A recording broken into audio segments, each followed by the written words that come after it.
Пеги 16.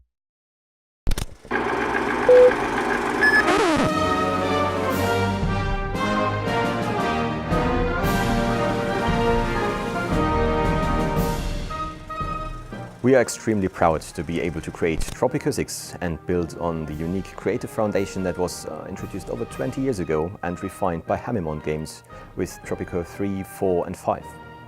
Tropico 5 in particular received significant critical acclaim, and we see it as a great challenge and our duty to improve on that.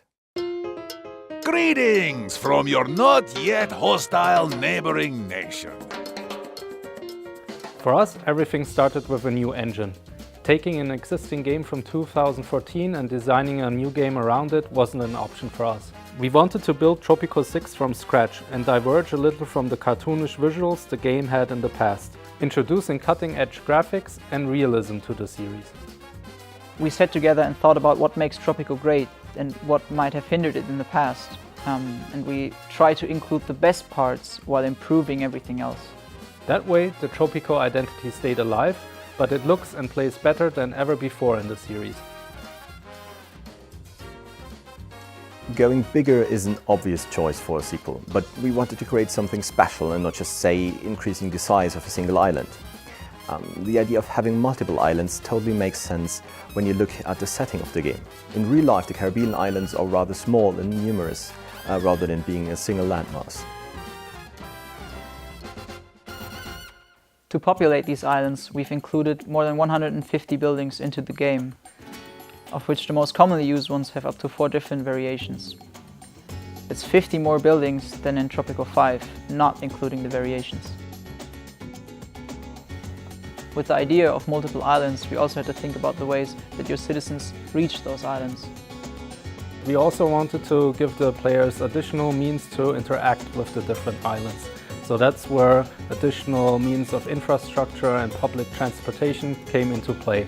We have bridges with which you can easily connect islands, we have tunnels that can create shortcuts, and we have teleferics that allow you to reach higher grounds.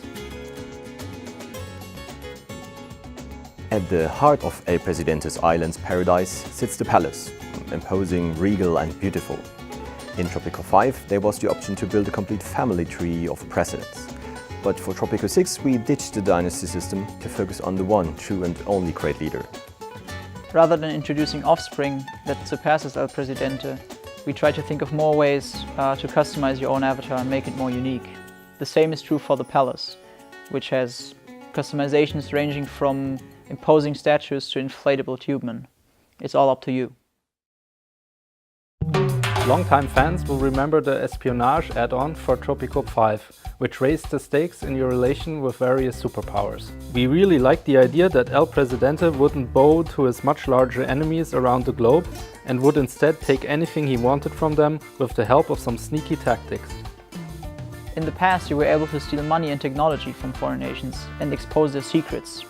In Tropico 6 we've built on that and introduced a completely new building and raid feature that allows you to deal with these nations in new shady ways. Or you can steal their most iconic landmarks and give your city and yourself a unique bonus. Election speeches were also dropped in Tropico 5, but we decided to bring them back, and again we've added some more variations to the feature. Last seen in Tropico 4, speeches had a significant impact on your citizens. And for Tropico 6 now, we've tweaked that system to offer players more choices for constructing speeches. So it's again all about providing opportunities to the player to rule the way they like. Your prosperity is my honor.